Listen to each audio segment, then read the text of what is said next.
Hi hello नमस्कार. 95 माय F M राहत RJ अमृत सोबत आणि एक मुलाखत मध्ये आज एका भन्नाट पर्सनॅलिटीशी आपण गप्पा मारणार आहोत आणि खरं तर बेसिकली ते व्यवसायानं डॉक्टर आहेत. आता खरंच व्यवसायानं त्यांना डॉक्टर म्हणायचं का नाही हा पण प्रश्न आहेच आहे. आपल्या सोलापूर जिल्ह्यातील कुर्डवाडी हे अतिशय सुप्रसिद्ध असं गाव आहे. इवन मला वाटतं की भारतातून दक्षिणेकडे जाणारे जे पण रेल्वे मार्ग आहेत त्यांना कुर्डवाडीवरूनच जावं लागतं जर मी चुकत नसेल तर. तर अशा कुर्डवाडी सारख्या ठिकाणाहून डॉक्टर हर्षद शहा आता आपल्यासोबत गप्पा मारण्यासाठी आलेले आहेत. सगळ्यात पहिल्यांदा तर सर तुमचं खूप खूप स्वागत आहे आमच्या स्टुडिओमध्ये. वेलकम. थँक्यू. तर सर सगळ्यात पहिल्यांदा तर हे विचारायचं की तुम्ही आहात डॉक्टर हर्षद शहा. आता डॉक्टर म्हणल्यानंतर एकतर दोन प्रकारचे येतात, एकतर एमबीबीएस बीएमएस असे उपचार करणारे डॉक्टर किंवा मग पीएचडी वाले डॉक्टर. त्यातले तुम्ही उपचार करणारे उपचार डॉक्टर आहात. करणारे डॉक्टर. आणि खरं तर सर उपचार करणाऱ्या डॉक्टरांविषयी बोलायचं झालं तर जिथं डॉक्टरांकडे गेल्यानंतर डॉक्टरांनी काहीतरी सजेस्ट केलं तर आपली केलेली गुंतवणूक तिथे रिकामी करायला लागते. पण असे उलटे तुम्ही डॉक्टर आहात की जिथे गेल्यानंतर गुंतवणूक वाढवायची कसं हे पण तुम्ही सांगता. म्हणजे हे खूप भन्नाट आणि युनिक आणि खूप वेगळं आहे हे काहीतरी. सो नेमकं या सगळ्यांबद्दल आपण आज जाणून घेणार आहोत. सरांच्या या सगळ्या प्रवासाविषयी आपण गप्पा मारणार आहोत आणि आर्थिक साक्षरतेविषयी देखील गप्पा मारणार आहोत. तर सर सगळ्यात पहिल्यांदा आपली एक छोटीशी ओळख आमच्या सगळ्या लिस्नर्सना आपण करून द्यावी. येस. मी डॉक्टर हर्षद शहा. मी कुर्डवाडीमध्ये गेले 20 वर्ष प्रॅक्टिस करतोय. माझा पॅशन म्हणून मी तिथंही डायबेटीसची प्रॅक्टिस करतोय. पण ते करत असताना ऍक्सिडेंटली पॅशन माझी होतीच फायनान्शियल लिटरसीची. पण ती फायनान्शियल लिटरसीची जी प्रॅक्टिस होती त्याला मी प्रोफेशन मध्ये पण कन्वर्ट केलंय. आणि ते करण्यासाठी म्हणजे तुम्ही म्हणत असाल की एक डॉक्टर आणि हा फायनान्शियल ऍडवायझरी मध्ये कसा आला, तर त्याच्या मागची एक स्टोरी अशी आहे की माझ्या हॉस्पिटलमध्येच एक 1.5 कोटीची प्रॉपर्टी असणारा पेशंट आला होता. आणि त्याचं हॉस्पिटलचं बिल भरायला 5,000 रुपये नव्हते. आणि हा घटनाक्रम जो घडला तो माझ्या आयुष्यात लाईफ चेंजिंग घडला, की मला हे लक्षात आलं की लोकांकडे फायनान्शियल लिटरसीचा इतका अभाव आहे की आपल्याला याच्यावर काम करायला पाहिजे. आणि त्याच्यामध्ये माझं नॉलेज मी वाढवत गेलेलो होतो ऑलरेडी पॅशन असल्यामुळं. त्यामुळे मी ऍक्सिडेंटली या ठिकाणी एका फायनान्शियल ऍडवायझरी मध्ये आलोय. म्हणजे मी तिथं सुद्धा मी लोकांना फायनान्शियल लिटरेट करण्याचं काम करतो.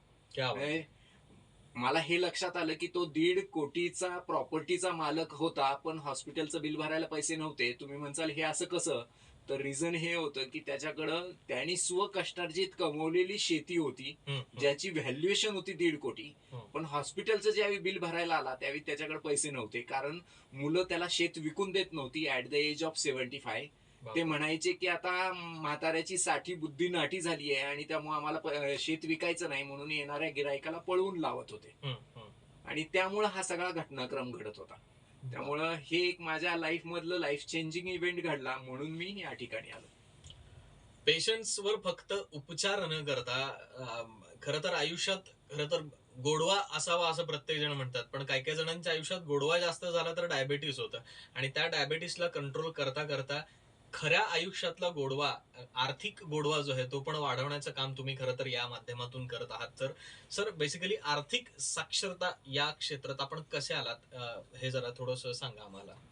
ऍक्च्युअल मी आता हे जे वर्क करतोय ते मनी रिलेशनशिप एक्सपर्ट म्हणून काम करतोय. आणि हे मनी रिलेशनशिप एक्सपर्ट म्हणून काम करतोय तर त्यामध्ये मला असं जाणवलं की 2 गोष्टी आहेत की तुमचे पैशाबरोबरचं जे नातं आहे ते नातंच परफेक्ट असलं पाहिजे. म्हणजे ज्याच्याकडे पैसा नाही तो असे प्रश्नाची उत्तर अशी देतो की पैसा हा फार वाईट आहे, किंवा जो पैसा कमवतो तो वाईट मार्गानेच कमवलेला असेल, किंवा पैसा कमवला की शारीरिक व्याधी किंवा वेगवेगळे आजार चालू होणार आहेत, म्हणजे पैसा हे वाईट आहे ह्या दृष्टीने तो काम करतो. म्हणजे थोडक्यात काय होतंय की तो तिथं पैशाबरोबरचं नातं खराब करून ठेवतोय. म्हणजे पैशामुळं असं काही होतच नसतं, पण त्याच्या मनामधले प्रीडिफाईन थॉट्स या पद्धतीने असतात आणि ते प्रीडिफाईन थॉट असल्यामुळेच गोंधळ उडतो. याच्यामध्ये मी असंही उदाहरण देतो की आपण सोलापूर मधल्या एकदम झोपडपट्टी एरियात जर बघितलं तर आपण हे बघतो की तिथल्या म्हाताऱ्यांना ट्रीटमेंटला पैसे नाहीत. त्यामुळं त्यांची कंडिशन वाईट आहे की बाबा त्यांचा उपचाराच्या वेळी मुलं त्यांना मदत नाहीत करू शकत. पण ह्याचं आम्ही म्हणतो की हे जे क्रायसिस आहे, हे जे त्यांच्या आयुष्यात घडणारं क्रायसिस आहे, ते crisis is the sequence of past event. त्यामुळं ते पास्ट इव्हेंटचं क्रायसिस आहे. तीच गोष्ट आपण पुण्यामध्ये प्रभात रोडला गेलो तर प्रभात रोडला राहणाऱ्या व्यक्तींचे 8-8, 9-9 कोटीचे बंगले आहेत आणि त्यांना दर महिन्याला 1-1, 2-2 लाख रुपये पेन्शन स्वरूपात कॅश फ्लो येतोय. पण त्यांच्या मृत्यूनंतर महानगरपालिका येऊन 8 दिवसांनी त्यांच्या डेड बॉडीचा वास यायला लागल्यावर घेऊन जाते. म्हणजे थोडक्यात काय की तिथंही त्यांचं पैशाबरोबरचं नातं पैसा असूनही चुकीचं आहे. जे आपण इथं सैफुल मध्ये आहे तीच कंडिशन तिथं आहे. तर हे घटनाक्रम का होतोय तर तुमचं पैशाबरोबरचं नातं चुकतंय आणि हे नातं शिकवायचं काम मी मनी रिलेशनशिप एक्सपर्ट म्हणून करतोय. क्या बात आहे. मनी रिलेशनशिप एक्सपर्ट हे तुमच्या नावाच्या खाली ऑलरेडी लागलेलं आहे. पण आम्हा तरुण मुलांच्या बाबतीत असं आहे की रिलेशनशिप मध्ये गेल्यानंतर मनी सगळी संपायला सुरू होते. त्यामुळे रिलेशनशिप मध्ये पण मनी कशी सांभाळली पाहिजे हेही शिकणं खूप महत्वाचं आहे. तर मला हे विचारायचं की सर हे जे मनी रिलेशनशिप एक्सपर्ट तुम्ही आहात तर पैशांची बचत किंवा पैशांचं योग्य नियोजन हे कोणी करायला हवं? मला प्रश्न पडला की तरुण मुलांना करायला हवं, ज्याला पॉकेट मनी मिळते त्यांना करायला हवं, का जो नुकतंच कमवायला लागलाय त्यांना करायला हवं, का जो कोणी वेल सेटल्ड आहे त्याला करायला हवं, का कोणी रिटायरमेंटला आलाय त्याला करायला, हे कोणासाठी योग्य आहे? ऍक्च्युअल हे प्रत्येक व्यक्तीसाठी योग्य आहे आणि प्रत्येक व्यक्तीने त्याची जी गोल बेस प्लॅनिंग आहे ते परफेक्ट केलं पाहिजे. म्हणजे आता मी तरुण मुलांना म्हणतो की अरे तुला लग्न करायचंय ना? हो. तुला हनीमूनला जायचंय ना? हो. मग हनीमूनला कुठं जायचंय? तो म्हणतो मला दुबईला जायचंय. मग मी म्हणतो हनीमूनला तुला दुबईला जायचंय तर त्याची तयारी तू काय केली? जे आज तू पिझ्झामध्ये पैसे खर्च करतोय दिवसाला तेच पैसे जर तू हनीमून साठी प्लॅन करून दर महिन्याला बाजूला काढून ठेवले तर 4 वर्षानंतर तू स्वतःच्या पैशाने हनीमूनला दुबईला पण जाऊ शकतो. क्या बात आहे. तीच गोष्ट तरुण वयामध्ये जशी लागू पडते तशीच तुम्ही ऍट द एज ऑफ 40 त्याला जर वाटलं की त्याच्या मुलाचं एज्युकेशनसाठी मला पैशाची गरज आहे, मला माझ्या मुलाला डॉक्टर करायचंय, इंजिनियर करायचंय, MBA करायचंय, तर त्याच्यासाठी जी तयारी आहे ती तयारी करतानाही त्याला तेच नियोजनाची गरज आहे. बरोबर. तीच गोष्ट रिटायरमेंट नंतर त्याच्याकडे एकदम कॉर्पस येतो आणि आपल्याकडे फायनान्शियल लिटरसी मध्ये गंमत अशी आहे की जो आतापर्यंत आपला अनुभव असा आहे की जी रिटायर लोक आहेत ते रिटायरमेंट नंतर येणारा सगळा कॉर्पस स्वतःचं एक घर बांधण्यासाठी घालवतात किंवा मुलीच्या लग्नासाठी घालवतात आणि नंतर त्यांना दुसऱ्या पुढे हात पसरायची वेळ येते.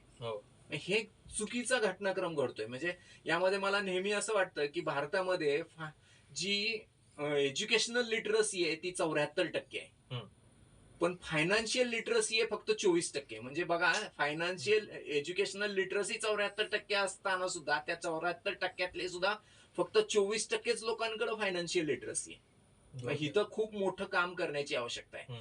तीच गोष्ट आता अजून एक वेगळा आणि गमतीशीर डाटा मला बघायला मिळाला. तो डाटा असा आहे की गुजरातमध्ये एज्युकेशनल लिटरसी 68% आहे आणि तिथली फायनान्शियल लिटरसी मात्र 83% आहे. बापरे. वा. आणि महाराष्ट्रात मात्र एज्युकेशनल लिटरसी 72% आहे आणि फायनान्शियल लिटरसी 17% आहे. म्हणजे हे पण किती कॉन्ट्रोव्हर्सियल आहे. म्हणजे ऍक्च्युअल तुमचं एज्युकेशनचा आणि फायनान्शियल लिटरसीचा तसा संबंध नाही, जे गुजरातच्या उदाहरणावरनं लक्षात येतंय की तिथं 68% एज्युकेशन आहे आणि 83% फायनान्शियल लिटरसी आहे. तर ह्यावर काम वेगळ्या पद्धतीने प्रत्येकाने केलं पाहिजे. प्रत्येक एज ग्रुपची ही रिक्वायरमेंट आहे. क्या बात आहे. बऱ्याच वेळेला आता हा दोन खूप मोठा फरक तुम्ही सांगितलात सर की एज्युकेशनल लिटरसी ही पूर्णपणे वेगळी गोष्ट आहे आणि फायनान्शियल लिटरसी ही पूर्णपणे वेगळी गोष्ट आहे. याचं उत्तम उदाहरण म्हणजे आपल्याच घरातल्या ज्येष्ठ लोकांकडे किंवा आपल्या आजी आजोबा पणजोबांकडे जेव्हा बघतो तेव्हा आपल्या नीट लक्षात येतं. कारण आपल्यामध्ये आपण फक्त जरी साक्षर असलो तरी आर्थिक साक्षर आपण नाही आहोत हे जाणवतं. कारण जुन्या जाणत्या लोकांनी जे काही प्लॅनिंग आपल्यासाठी करून ठेवलेलं आहे दुर्दैवाने ते आपल्याकडून ह्या पिढीकडून थोडंसं कमी होतंय. त्यामुळेच त्यांना त्या वयात गेल्यानंतर या आर्थिक अडचणींचा सामना करायला लागतो. तर सर असे हे सगळे या सगळ्या गोष्टी करत असताना ह्या सगळ्या गोष्टींमध्ये तुम्हाला बरेच अनुभव आले, बऱ्याच स्टोरीज तुम्ही पाहिल्या, बऱ्याच केस स्टडी तुम्ही हँडल केल्या, बऱ्याच लोकांना यामध्ये तुम्ही हेल्प केली आणि हे सगळं व्यवस्थित सुरू असताना एकीकडे तुमची डॉक्टरकीची प्रॅक्टिस, एकीकडे लोकांना आर्थिक साक्षर करण्याची प्रॅक्टिस आणि या सगळ्यांमध्ये मध्येच पुस्तक लिहिणं हे कुठून सुचलं आणि ते कसं काय जमवलं सर तुम्ही? खरं तर मला असं जाणवलं की आपल्याला मी मगाशी सांगितल्याप्रमाणे की आर्थिक साक्षरताच आपल्याकडे देशामध्ये खूप कमी आहे आणि ती वाढवण्यासाठी म्हणजे आपण बऱ्याच वेळा काय करतो की ब्लेम गेम खेळतो की आर्थिक साक्षरता नाहीये, आर्थिक साक्षरता नाही आणि त्याला सरकार जबाबदार आहे, त्याला एज्युकेशन सिस्टीम जबाबदार आहे, असं आपण ब्लेम गेम खेळतो. हो, हो. पण ते ब्लेम गेम न खेळता मी ह्यासाठी काय करू शकतो हे शोधायचा मी प्रयत्न करायला चालू केला. आणि ज्यावेळी मी हे शोधायचा प्रयत्न चालू केला त्यावेळी माझ्या लक्षात आलं की अरे माझी जी पॅशन आहे तिथं मला आता काहीतरी गोल बेस, जसं मी गोल बेस प्लॅनिंग करा म्हणून फायनान्स मध्ये लोकांना सांगतो, तसं माझा पण एक गोल मी स्वतःचा ठरवला पाहिजे, तर मी ह्यामध्ये काहीतरी ह्या क्षेत्रासाठी चांगलं कन्स्ट्रक्टिव्ह काम करू शकेल असं मला वाटलं. आणि मग ते करण्याच्या दृष्टीने मग मी काय ठरवलं की बाबा मला 10 लाख लोकांना फायनान्शियल लिटरेट करायचं.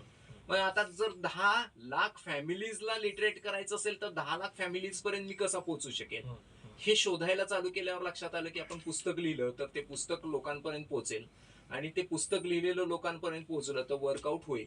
पण आता पुस्तक लिहितानाही असं लक्षात आलं की मी हे बघितलं की आत्ताची नवीन जी पिढी आहे ती पिढी फारशी काही पुस्तकामध्ये वाचनामध्ये एवढी आवडीने बघते असं काही जाणवलं नाही. मग आता काय करायचं? मग हे शोधायला चालू केल्यावर माझ्या लक्षात आली कल्पना की बाबा आपण एक काम करू की आपण ह्या फायनान्स मध्ये आजपर्यंत कुणीही जो प्रयोग केला नाही तो प्रयोग करून बघू की बाबा ते पुस्तक अख्खं मराठीत लिहूया, पण त्याचा ऑडिओ व्हिडिओचा QR कोड त्यात टाकून देऊया, जे फायनान्स मध्ये कधीच कोणी केलेलं नव्हतं ते करावं. आणि त्या दृष्टीने मी अख्खं पुस्तक QR कोड मध्ये टाकून दिलं आणि ते ऑडिओ व्हिज्युअल केलं, तेही हिंदीमध्ये केलं. म्हणजे महाराष्ट्रीयन लोकांनाच फक्त उपयोगी पडेल असं नाही, तर ऑल ओव्हर इंडियातल्या सगळ्याच लोकांना उपयोगी पडेल आणि मला 10 लाख लोकांपर्यंत पोहोचता येईल असं काम केलं. आता यामध्ये अजून एक थोडीशी गोष्ट बदलली, ती ही बदलली की लोकांना स्टोरीज खूप आवडतात. म्हणजे आता तुम्ही FM मध्ये बघता की RJ कार्तिक पासून बऱ्याच लोकांच्या किंवा तुमच्या सुद्धा मी बघितल्यात की स्टोरीज तुम्ही खूप चांगल्या पद्धतीने सांगता. आणि का तुम्ही स्टोरीज सांगता तर लोकांना स्टोरीज लक्षात जास्त राहतात. बरोबर. मग त्यामुळे मग मीही हा विचार केला की स्टोरीज आपण स्टोरीज स्वरूपात आपल्या पैशाबरोबरचं नातं कसं असलं पाहिजे हे शिकवायला पाहिजे. आणि म्हणून मग पुस्तकामध्ये 8 स्टोरीज लिहिल्या ज्या पैशाबरोबरचं तुमचं नातं कसं हवं. मग नुसत्या स्टोरीज ऐकून तो उपयोग नाही होणार, त्याला प्रॅक्टिकल इम्प्लिमेंटेशन कसं करायचं ते पण कळलं पाहिजे. आणि मग त्या रिलेटेड 10 टॉपिक्स लिहिले की जे 10 टॉपिक्स मध्ये तुम्हाला पैशाबरोबरचं नातं कसं जपलंय, त्याचं प्रॅक्टिकल इम्प्लिमेंटेशन कसं करायचंय आणि कशा पद्धतीने कुठं गुंतवणूक केल्यानंतर किती रिटर्न्स आणि कशा पद्धतीने मिळवले पाहिजेत हेही शिकवलंय. तर अशा पद्धतीने पुस्तक लिहिलं. सुरुवातीला पुस्तक लिहिताना थोडंसं जड तर नक्कीच गेलं, कारण मी असं काही फार पुस्तक लिहिणारा हे माझं पहिलंच पुस्तक होतं. पण आता मी ठरवलंय की पहिलं पुस्तक सक्सेसफुल झालंय, त्यामुळे आता पुढची 2-3 पुस्तकं नक्की लिहून टाकणार. क्या बात आहे, क्या बात आहे. 100% कित्येक जणांचा ह्याच्यामध्ये फायदा आहे. खरं तर पुस्तक लिहिणं हे जरी तुमचं पॅशन असले तरी त्याच्यामुळे डेफिनेटली बऱ्याच जणांचा फायदा होणार आहे, हेही तितकंच खरं आहे. पण आता सर या सगळ्यांबद्दल आपण बोलत असताना सध्या आत्ताच्या पिढीला किंवा आता रिसेंटली काही वर्षांमध्ये खूप चर्चेला जाणारा काही शब्द आहेत ज्याबद्दल बरेच आवाज उठवले जाते किंवा बऱ्याच चर्चा त्याच्यावर होतात. व्यक्ती स्वातंत्र्य, अभिव्यक्ती स्वातंत्र्य. मग ह्याच्यावर आपल्या लक्षात येतं भारताला मिळालेलं स्वातंत्र्य म्हणलं की मग पारतंत्र्य आलं. या सगळ्या गोष्टी बोलत असताना आर्थिक स्वातंत्र्य हा शब्द कधीच कोणाच्या कानावर पडलेला नाहीये, किंवा आर्थिक स्वातंत्र्य हे काय असतं असं मलाही खरं तर प्रश्न पडला की आर्थिक स्वातंत्र्य ही काय संकल्पना आहे. तर थोडंसं त्याबद्दल सांगा सर, काय आम्हाला जाणून घ्यायला आवडेल. अगदी ऍक्च्युअली इथं काय आहे की आपण प्रत्येक व्यक्ती हा वेळेबरोबर आपण काउंटिंग करत नाही आहोत. आपल्याकडे प्रत्येकाकडे लिमिटेड वेळ आहे. म्हणजे तुम्ही मुकेश अंबानींकडेही 24 तासच आहेत आणि तुमच्या माझ्याकडे पण 24 तास आहेत. त्या 24 तासातले 8 तास झोपण्यात गेलेत आणि राहिलेत 16 तास. तर त्या 16 तासामध्ये प्रत्येक व्यक्ती हा जगलर सारखं काम करतो. एक जगलर दिवसभर एका वेळी 5 बॉल उडवत असतो, तसाच आपला प्रत्येक व्यक्ती पण आयुष्यामध्ये 5 बॉल उडवत असतो. तर ते 5 बॉल कोणते आहेत? तर पहिला आहे हेल्थ, दुसरा आहे वर्क, तिसरा आहे फॅमिली, चौथा आहे फ्रेंड्स आणि 5वा आहे सोशल लाईफ. आणि हे 5ही बॉल्स आपण प्रत्येक व्यक्ती उडवतोय आपल्या आयुष्यात. वर्क, त्याच्यानंतर हेल्थ, त्याच्यानंतर फॅमिली, फ्रेंड्स आणि सोशल लाईफ. बरोबर. आता सगळीकडे खरं बघितलं तर आपल्याकडे 16 तास आहेत असं जर धरलं तर प्रत्येकाला 3.5 तास दिले पाहिजेत. पण आपण आता काय करतोय की 3.5 तास देत नाही आहोत. आपण एकाच ठिकाणी वेळ जास्त देतोय आणि ते म्हणजे वर्क. म्हणजे जो एम्प्लॉईड आहे तो 8 ते 10 तास देतोय आणि सेल्फ एम्प्लॉईड आहे तो 16 तास देतोय. म्हणजे काय होतंय की तो जे काही बाकीच्यांना दिला पाहिजे, हेल्थला वेळ दिला पाहिजे, फॅमिलीला वेळ दिला पाहिजे, फ्रेंड्सला वेळ दिला पाहिजे, सोशल लाईफला वेळ दिला पाहिजे, त्याला देतच नाही. आणि खरं तर बरं का हे सगळे काचेचे बॉल आहेत, म्हणजे ते एकदा पडले की ते फुटणार आहेत. पण तेच वर्क हा रबराचा बॉल आहे, तो बाउन्स बॅक होऊन कधीही येऊ शकतो. पण आपण त्याला काचेचा बॉल समजतोय वर्कला, आणि त्यामुळे गडबड अशी होतीये की आर्थिक स्वातंत्र्यता मिळत नाहीये. मग आर्थिक स्वातंत्र्यता जर मिळवायची असेल तर काम काय केलं पाहिजे, make money work for you केलं पाहिजे. म्हणजे तुम्ही पैशाला कामाला लावलं पाहिजे.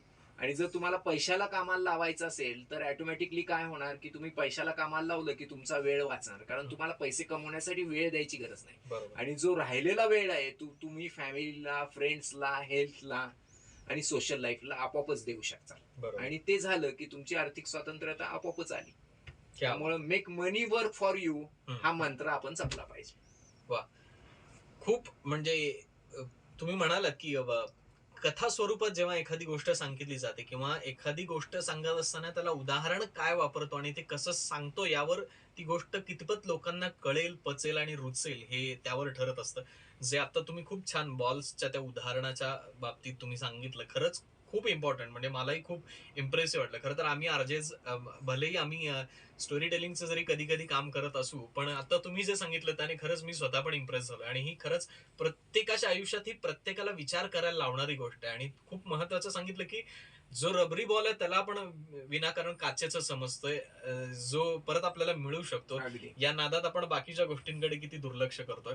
तो सर हे सगळं करत असताना आपण गुंतवणुकीची जी वाटणी आहे, आता समजा गुंतवणूक आपण करायचं तुम्ही म्हणताय की इन्व्हेस्टमेंट करणं महत्वाचं आहे, पैशाने आपल्यासाठी काम केलं पाहिजे, पण ही गुंतवणूक करायची म्हणजे मग त्याची वाटणी कशी करायची, नेमकं कसं कसं करायचं, काय सांगाल थोडस? अगदी. याच्यामध्ये नेहमी वाटणी ही अशी केली पाहिजे, तर त्याच्यासाठी परत तुम्ही मगाशी सांगितल्याप्रमाणे मी त्यालाही एक उदाहरण देईल, कारण उदाहरणं लक्षात राहतात लोकांच्या. आणि ते लक्षात राहण्याच्या दृष्टीने तेच आपलं मेन मोटोच तो आहे की तुमच्या लक्षात राहायला पाहिजे की एक्झॅक्ट काय करणं गरजेचं. बरोबर. आणि मग ते काय करणं गरजेचं आहे हे लक्षात राहण्यासाठीच मी इथंही एक उदाहरण देईल जहाजाचं. जहाजामध्ये वरची जी शिडं असतात त्याला आपण म्हणतो सेल, आणि जे खालचा भाग असतो त्याला म्हणतो आपण हल. जो जड भाग असतो त्याला हल म्हणतो, जो तरंगतोय पाण्यावर. आणि त्याच्यामध्ये लाईफ जॅकेट्स असतात. तर ह्या तिन्हीला आपण आर्थिक बाबतीत जोडायचा प्रयत्न करूया. तो जोडत असताना सेलचं काम काय आहे जहाजामध्ये, तर सेलचं काम हे आहे की दिशादर्शक आणि स्पीड देणं जहाजाला. बरोबर. तसंच हलचं काम काय आहे की हलचं काम हे आहे की त्या जहाजाला स्टॅबिलिटी देणं, त्याला उलट पालट होऊन न देणं, आणि त्याला पाण्यामध्ये किती जोरदार फ्लो आला तरी टिकवून ठेवणं, तरंगत ठेवणं, बॅलन्स करणं. आता हे जसं आपण सेलला जर जास्त ताकदवान बनवलं, म्हणजे त्याची ताकद, शिडांची ताकद जास्त वाढवली, तर नेव्हिगेशन तर चांगलं होईल, पण जर जोरदार वारा आला तर ते कुठंतरी जाऊन बोट आपटेल कशावर तरी, दगडावर, आणि गडबड उडेल. त्यामुळे सेल पण तेवढंच गरजेचं आहे जेवढं हल गरजेचं आहे. बरोबर. जर हलच खूप ताकदवान असेल तर बोट जागची हलणारच नाही. तसंच आपल्या पैशाच्या बाबतीत आहे. तर पैशाची ही वाटणी ह्या सेल आणि हल सारखी केली पाहिजे. म्हणजे काय, तर हलचं काम काय आहे की स्टॅबिलिटी देणं. मग ती स्टॅबिलिटी कुठनं मिळणार आहे तुम्हाला आर्थिक गुंतवणुकीमध्ये, तर ते पीपीएफ मधनं मिळणार आहे, एफडी मधनं मिळणार आहे, त्याच्यानंतर एलआयसी मधनं मिळणार आहे, डेफ्ट फंडामधनं मिळणार आहे. बरोबर. या सगळ्या ठिकाणी तुम्हाला जी काही मिळणारी स्टॅबिलिटी आहे, ती स्टॅबिलिटी मिळवण्यासाठी तुम्हाला त्या हलची गरज आहे. पण जर सगळंच हल असेल तर गडबड हे होईल की तुमची आर्थिक बोट आहे ना ती जागची हलणारच नाही, आहे तिथंच राहील. पण जर तुम्हाला आर्थिक बोट पुढे ढकलायची आहे आणि जास्त पैसे कमवायचे तर मग सेलची पण गरज आहे. बरोबर. आता सेल मध्ये काय येणार, तर पीएमएस येईल, इक्विटी म्युच्युअल फंड येईल, शेअर्स येतील, रिअल इस्टेट येईल, गोल्ड येईल, त्याचबरोबर तुम्हाला एआयएफ येईल. तर या सगळ्या ज्या गोष्टी आहेत त्या तिथं सेलमध्ये येतील. पण आता तुम्ही म्हणसाल की जर माझी सगळीच गुंतवणूक रिअल इस्टेट मध्ये असेल तर, किंवा मला सगळीच गुंतवणूक शेअर्स मध्ये करायची असेल तर, कारण तिथं रिटर्न्स जास्त मिळतात, तर गडबड ही होणार की ते सेल आहे, त्याची ताकद वाढली आणि जोरदार वारा सुसाट्याचा आला तर ते सगळेच पैसे गायब होतील आणि तुम्ही रस्त्यावर यायचा. ह्या सेल आणि हलचं काम झालं.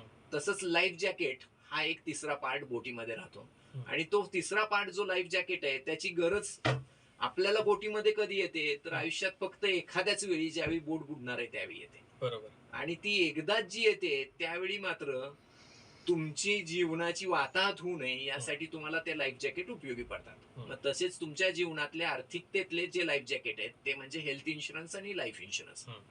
मग तो लाईफ इन्शुरन्स किंवा हेल्थ इन्शुरन्स असेल तर तुमचा सेल आणि हलमध्ये गुंतवलेले पैसे जागेवर राहतील. बरोबर.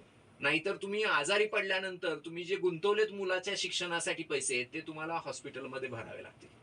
त्याऐवजी तुमचा हेल्थ इन्शुरन्स तिथं असला पाहिजे. आणि समजा मृत्यू आला तर तुमच्या नंतर तुमच्या पुढच्या पिढीला, मुलांना, मुलीला आणि बायकोला कुणापुढे हात पसरायची वेळ येऊ नये ह्यासाठी तुम्हाला लाईफ इन्शुरन्सची गरज आहे. म्हणजे हे बोटीचं उदाहरण या पद्धतीने तुम्हाला लक्षात नक्की राहील. नाही, ऑब्व्हियसली सर, खूप छान आणि खूप सोप्या पद्धतीने तुम्ही ते इझिली तेवढं करून सांगितलं, त्यामुळे ते डेफिनेटली लक्षात राहीलच. पण सर, ह्या सगळ्या गोष्टी झाल्या आपल्या पैशांच्या बाबतीतल्या गोष्टींबद्दल आपण बोललो. पण सर, बऱ्याच वेळेला असं होतं, जसं तुम्ही मगाशी ते बॉलचं उदाहरण दिलं होतं, की हे सगळं करत असताना आपला मॅक्झिमम फोकस कमाई, गुंतवणूक, पैसा खर्च करणं किंवा मला पुढे कसं वाढेल पैसा याकडे. पण हे सगळं करताना कुठंतरी नकळतपणे एक हात मागे सुटून जातोय, जिथं आपली सोशल लाईफ आहे. पण यामध्ये पण तुम्ही ते कंटिन्यू केलेलं आहे. सोशली पण तुम्ही तेवढेच ऍक्टिव्ह आहात. तर सामाजिक कार्यांमध्ये पण आपण ऍक्टिव्ह आहात. त्यातले बरेच तुम्हाला पुरस्कार देखील मिळालेले आहेत तुमच्या सोशल कार्यासाठी, सामाजिक कार्यांसाठीचे. तर त्याबद्दल थोडंसं काय सांगाल सर? ऍक्च्युअल कसं आहे की आपण जे काही कमवतो ना तर त्याच्यामध्ये तुमची ग्रॅटिट्यूडची जर भावना असेल तरच तुम्हाला त्याचे रिझल्ट येणार आहे. तुमची ग्रॅटिट्यूडची भावना नाही राहिली तर मग ऑटोमॅटिकली तुम्हाला मिळवलेल्या पैशातनं आनंद पण उपभोगता येणार नाही. आणि जर ते हवं असेल तर तुम्हाला ग्रॅटिट्यूडच्या भावनेसाठी काही गोष्टी केल्या पाहिजेत. आणि त्या काय, तर तुम्ही जे काही कमवता त्यातली एक ठराविक रक्कम तुम्ही ठरवा की बाबा वर्षाच्या सुरुवातीलाच ठरवा की मी एवढे पैसे कमवतोय आणि त्यातले 2%, 4%, 6%. मी म्हणेल 6%च्या वर जाऊही नका तुम्ही पाहिजे तर सुरुवातीच्या काळामध्ये. पण तुम्ही 6%पर्यंत तुमच्या जे काही तुमचे सेव्हिंग आहेत, तुम्ही जे काही कमवताय पैसे, त्यातनं जर 6% तुम्ही समाजाला देऊ शकला तर खूप आनंदाची गोष्ट आहे. पण आता समाजाला देतानाही आम्ही एक वेगळा संकल्प गेले 2 वर्ष राबवतोय आणि त्याचा सक्सेसफुल रिझल्ट पण आम्हाला खूप चांगल्या पद्धतीने येतोय. तर त्यामध्ये आम्ही असं करतोय की देणाऱ्याने देत जावे आणि घेणाऱ्याने घेत जावे, घेणाऱ्याने एक दिवस देणाऱ्याचे हातच घ्यावेत. मग हे घडणार कसं? म्हणजे आता परत तिथंच आलो मी मगाशी सांगितलं तिथं की ब्लेम गेम. आपण ब्लेम गेम करत राहतो. तर ब्लेम गेम न करता मी ह्यात काय सोल्युशन शोधू शकतो हे प्रयत्न करायला आम्ही सुरुवात केली. आणि त्या प्रयत्नामध्ये आम्हाला एक आयडिया सुचली की बाबा आम्ही हे ऑब्झर्व केलं की सरकारी योजनांमधनं ठराविक लोकांना पैसे दिले जातात किंवा काही मदत दिली जाते. पण ज्यावेळी पुढच्या वेळी सरकार ते द्यायला तयार असतं त्यावेळी परत तीच लोक परत घ्यायला तयार असतात. म्हणजे घेणारा हा कायम घेणाराच राहतो, तो कधी देणारा बनतच नाही. मग त्यासाठी आम्ही एक योजना अशी राबवली की बाबा आम्ही असं केलं की आम्ही सांगितलं की आम्ही तर डोनेशन करतोय, पण आम्ही डोनेशन करतानाही डोनेशन अशा व्यक्तीला करणार की त्यांनी पुढे भविष्यामध्ये देणारे हात व्हावेत. आणि मग ते होण्यासाठी आम्ही काय केलं की जे अंडर प्रिव्हिलेज लोक आहेत, ज्यांना काहीच हाताला काम नाही, त्यांना 5,000 आणि 10,000 रुपये आम्ही बिनव्याजी 1 वर्षासाठी देतो आहोत.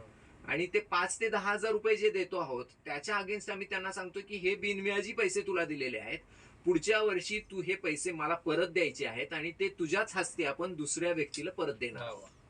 आणि मग ते देत असताना त्याच्यामध्ये आम्ही त्यांना 2 गोष्टी शिकवतो आहोत. एक तर देण्याची सवय लावायला. मग आता जर त्यांनी 5,000 रुपये दिले असतील तर आम्ही त्याला सांगतो की तू दररोज 15 रुपये त्याला 2 बॉक्स देतो. एक बॉक्स देतो कृतज्ञता बॉक्स आणि दुसरा देतो त्याचा रिटायरमेंटचा बॉक्स. मग पहिला कृतज्ञतेचा बॉक्स जो देतो त्याला सांगतो की तुला ह्याच्यामध्ये दररोज 15 रुपये टाकायचे. आता तुम्ही म्हणसाल 5,000 मध्ये तो व्यवसाय काय काढू शकेल, तर आम्ही त्याच्यासाठी एक 20 व्यवसायाची लिस्ट बनवली आहे. आणि ते 20 व्यवसाय आम्ही त्यांना सांगतो ह्या 20 आयडियाज आहेत, त्यातली तू कोणतीही 5,000च्या मध्ये आयडिया इम्प्लिमेंट करू शकतो आणि त्याच्या अगेन्स्ट तुला दिवसाला 200-300 रुपये सहज मिळू शकतात. आता 300 रुपये जर तुला मिळाले त्यातले तू 10% रक्कम जी आहे ती रक्कम आम्हाला परत करणार आहे. त्यातले 15 रुपये म्हणजे 5% रक्कम झाली. ती 5% रक्कम त्या बॉक्समध्ये टाकायची कृतज्ञता फंडामध्ये, ज्याचे 5,000 रुपये वर्षाच्या शेवटी तयार होतील.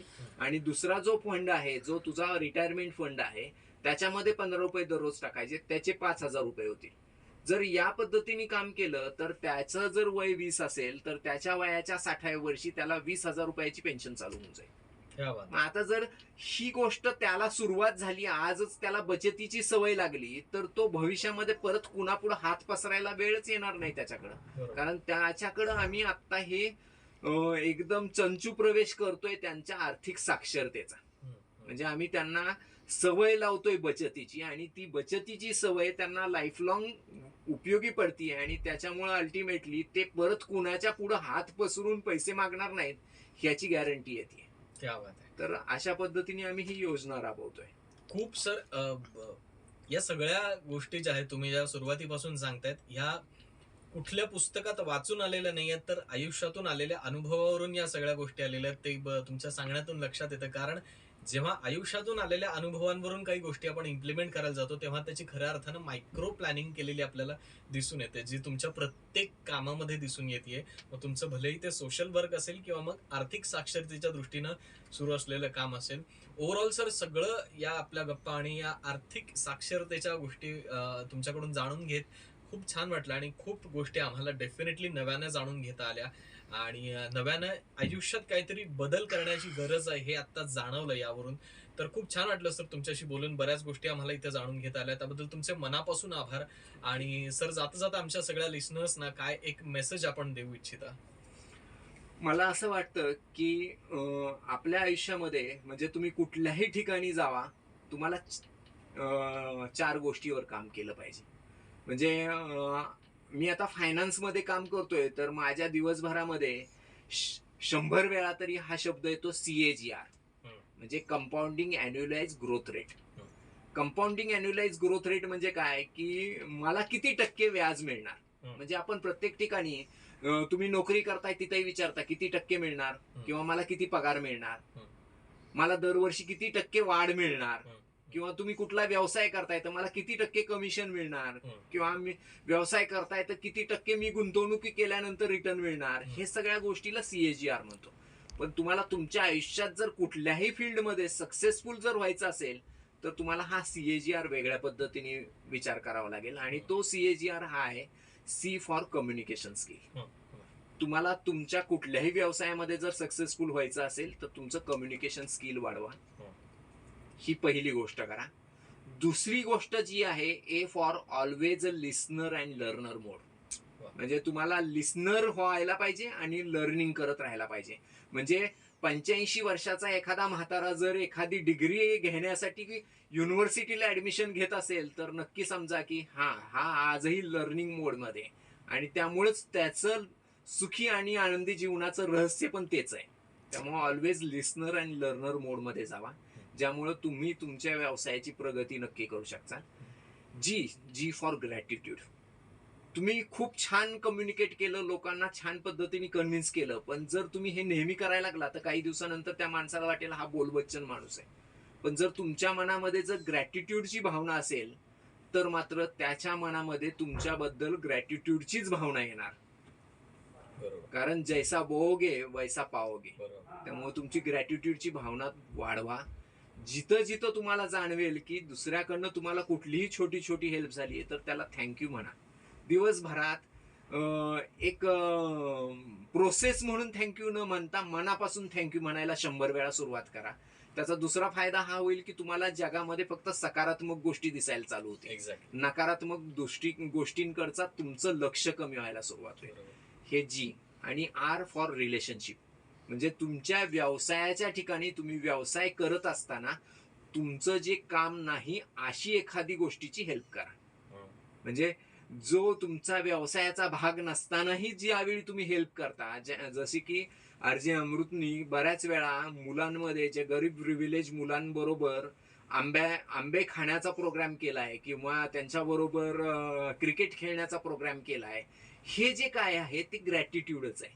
आणि त्याचबरोबर रिलेशनशिप तो मेंटेन करतोय. आणि ते रिलेशनशिप ज्यावेळी तुम्ही, तुमचं हे काम नाहीये, RJचं काम काय आहे की RJनी इथं बसायचंय आणि लोकांना एंटरटेन करायचंय, पण तो फील्डमध्ये जाऊन लोकांना त्यांच्यामध्ये आनंदात सहभागी होऊन त्यांना काही आनंद देता येईल का हे जे बघतोय, हे त्याला याच्यासाठी कोणती कंपनी 95 वाली पण पगार देत नाहीये.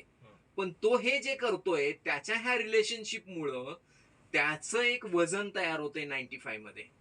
आणि हे जे आहे ते प्रत्येकाने आपल्या स्वतःच्या व्यवसायामध्ये जर प्रगती करायची असेल तर हे CAGR ला लक्ष दिलं पाहिजे. C for communication skill, A for always learner and listener mode, G for gratitude आणि R फॉर रिलेशनशिप. मला वाटतंय हा संदेशच जर तुम्ही लक्षात ठेवला तर या जीवनामध्ये तुम्ही सगळं काही अचीव्ह करचाल. पैसाही अचीव्ह करचाल, आर्थिक स्वातंत्र्यताही अचीव्ह करचाल आणि आनंदी सुखाने जीवन जगू शकचाल. थँक्यू. Definitely sir. एक जेव्हा कुठल्याही व्यक्तीसोबत आपण गप्पा मारत असतो प्रत्येकाचा असा एक म्हणजे ऑरा असतो. तसा एक फुल्ली तुम्ही आल्यापासून आणि आता हा सगळा आपला इंटरव्ह्यू होईपर्यंतचा ऑरा जो तो पूर्णपणे असा पॉझिटिव्हिटीने भरलेला असा एक ऑरा आहे, ज्यातून डेफिनेटली मला तर खूप काही मिळालंच आहे आणि लिसनर्सना पण मी गॅरंटी देतो की नक्कीच यातून त्यांना काहीतरी 100% मिळालेलं असणार आहे. सो खरंच पुन्हा एकदा सर आपले मनापासून आभार आणि आपल्या इथून पुढच्या प्रत्येक कार्याला खूप साऱ्या शुभेच्छा आणि तुमच्या ज्या काही पुढच्या कार्यांमध्ये माय एफ ची कुठं तुम्हाला मदत लाभेल किंवा माय एफ ची मदत हवी असं वाटेल तर डेफिनेटली आम्ही तिथं तुमच्या सोबत असू आणि पुन्हा एकदा आपल्या मनापासून आभार sir. Thank you so much. Thank you. Thank you.